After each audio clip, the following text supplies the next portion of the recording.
Salut les capitaines, bienvenue CEL. Et j'ai une petite question. Est-il si différent de dormir en apesanteur que sur Terre? Allez, on va élucider ça.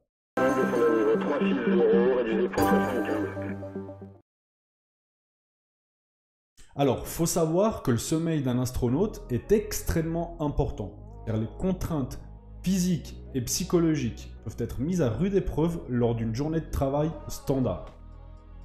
De plus, les jours et les nuits sont biaisés. Je vais vous expliquer pourquoi.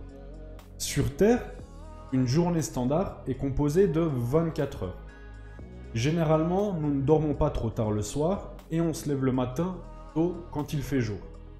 Dans l'espace, une station spatiale comme l'ISS voyage autour de la planète à une vitesse de 28 000 km/h. Donc cela signifie que tu effectues le tour de la planète en seulement 90 minutes.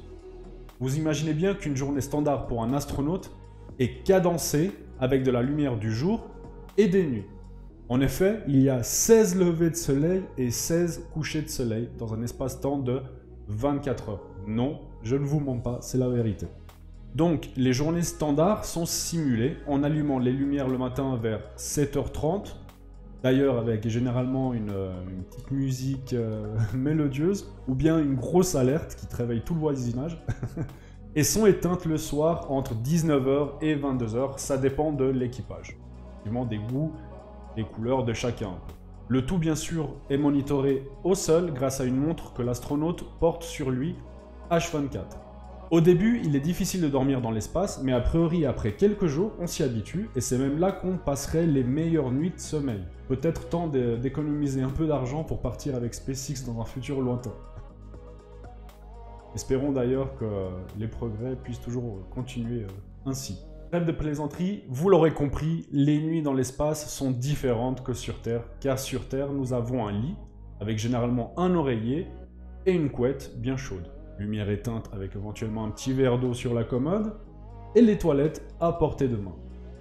Il y a donc toutes les commodités, généralement, pour passer une bonne nuit de sommeil. Dans l'espace, c'est un petit peu différent. Restez jusqu'au bout car je vais vous dire pourquoi. Vite, si tu veux toujours être mis au courant des dernières news, n'oublie pas de t'abonner sur YouTube, de suivre Facebook, Instagram, Twitch, les liens dans la description.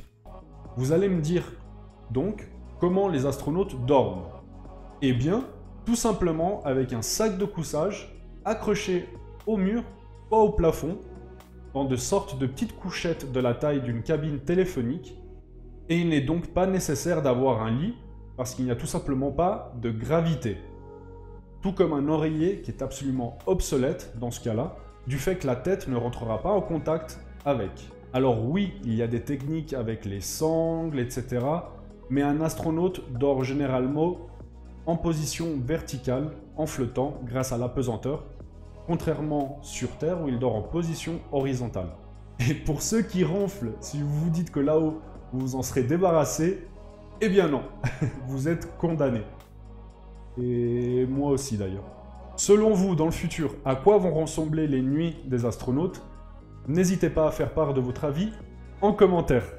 Comme d'habitude, j'espère que la petite vidéo t'a plu. N'hésite pas à liker, partager et je te dis à très vite pour une prochaine vidéo Espace Tips. Allez, ciao pilote!